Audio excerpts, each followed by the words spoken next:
So another rainy weekend here, and I love during those rainy days to just sit inside and design new recipes.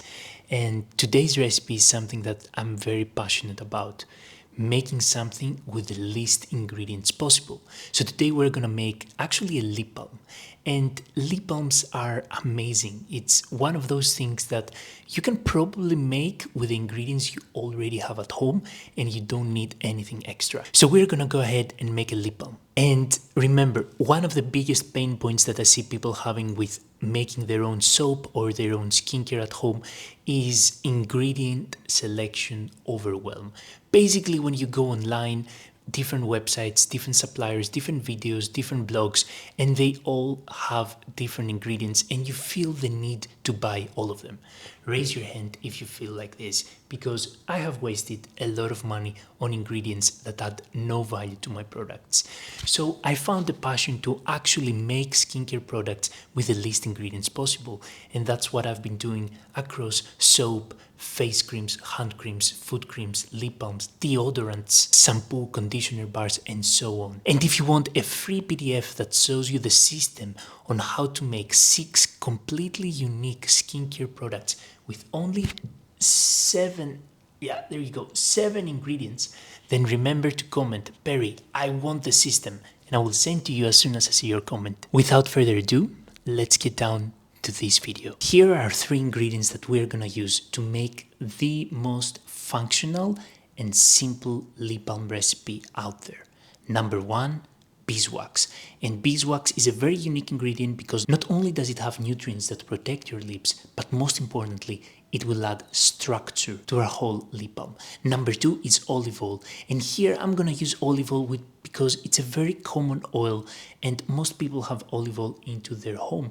But you could also use jojoba oil. Jojoba oil is slightly more expensive, but it can work as well. It's a liquid wax ester. It resembles the natural sebum we have on our skin, so jojoba oil could work perfectly fine. But for simplicity, I'm gonna use olive oil. And number 3 is I'm using beef tallow. You can also use shea butter or cocoa butter if you want another alternative. And beef tallow is an-occlusive, meaning that it attracts moisture into the skin. So let's go ahead and build this recipe and of course, taste it out. So first I'm gonna go ahead and add 34% of olive oil. Since I'm using a total of 50 grams to make my lip balm, I will add 17 grams. Then we're gonna go ahead with 20% beeswax, and since I am using 50 grams of a total lip balm concentration, I'm gonna add 10 grams. And then I'm gonna go ahead and add 46% tallow or shea butter if you want to use shea butter, and for that I'm going to add 23 grams because we have a total of 50 grams. And now let's go ahead and melt this over a double boiler. And here we have the lip balm melting and it smells amazing. Beeswax has a phenomenal natural scent. So now it's melted. Let's go ahead and add it in our container.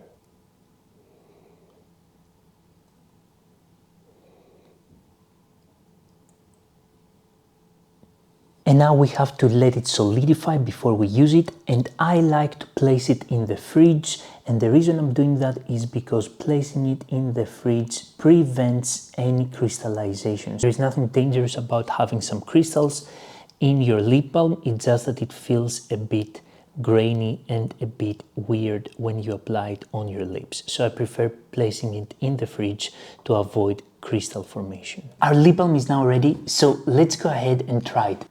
Great consistency, good glide on the lips. If you're planning to use an essential oil or a fragrance oil in your lip balm, make sure to follow the IFRA limits, the International Fragrance Association limits. And this is because I don't personally like to have a scent on my lip balm. I just found it a bit overwhelming, but if you want to have one, make sure to check the limits because lip balm is a leave-on product, meaning that you don't rinse it off, you leave it on your lips.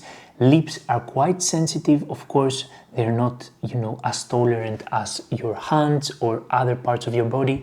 So you have to make sure that you use a very low concentration of a safe essential oil or a safe fragrance oil for your lips. Thank you so much for watching this video. I hope you enjoyed it, and I'll see you guys next time.